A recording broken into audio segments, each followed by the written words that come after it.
मांगना तो अगली बात है, लेकिन 2009 से ये केस और पिछली जो अपफ्रंट प्रीमियम में मोजर बियर ने एक प्रोजेक्ट लिया, उस प्रोजेक्ट पर उन्होंने बोली और अपफ्रंट प्रीमियम का मतलब ये होता है कि पावर प्रोजेक्ट चले या ना चले, सरकार को वो पैसा उनको देना था।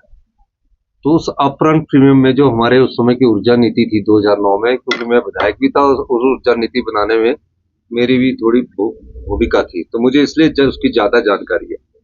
उसमें हमने रिजर्व प्राइस रखा 10 लाख रुपए पर मेगावाट। 10 लाख पर बोली बोलनी थी, जो उसमें कम्पिटिटिव बिडिंग के द्वारा बोली जाने थी।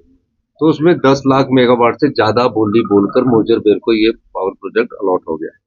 मोजर बेयर ने कभी ये इस प्रोजेक्ट को शुरू नहीं किया, और फिर उसके बाद भारतीय जनता पार्टी ने इसमें कोई गौर नहीं किया। जयराम ठाकुर जी जो कहते हैं ना, उनसे पूछा जाना चाहिए कि 5 साल आपने इस प्रदेश की अर्थव्यवस्था का बेड़ा गर्क करने में कोई कसर नहीं छोड़ी है।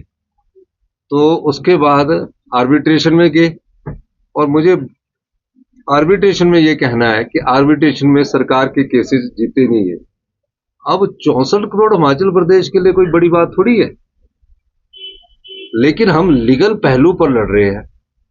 हमने इसी महीने 2 पे दी 3000 करोड़ रुपया अपने सरकारी कर्मचारी अधिकारियों को बांटा, तो 64 करोड़ जमा कराने में हमें कोई दिक्कत नहीं है।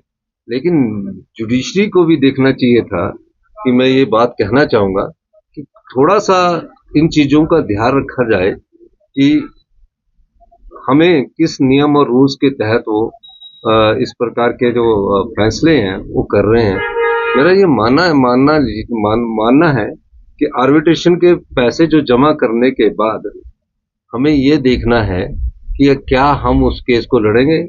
और जुडिशरी ने, हमने जब एक और आर्बिट्रेशन केस में, जिसमें अदानी जी के 280 करोड़ रुपए थे, उसको भी हमने, जुडिशरी ने हमारे पक्ष में फैसला दिया है। और इस मामले में मैं ये कह सकता हूं कि जो 64 करोड़ देने की बात है, कोई बड़ी बात नहीं है। जुडिशरी के पास जो हमारे वकील है, उन्होंने क्या प्रेजेंट किया, ये बड़ी देखने वाली बात है। तो मैं उसका भी अध्ययन कर रहा हूँ, और जो हमारा आर्बिट्रेशन के खिलाफ अपील है उसको हम दायर करेंगे। जयराम ठाकुर ये कह रहे हैं कि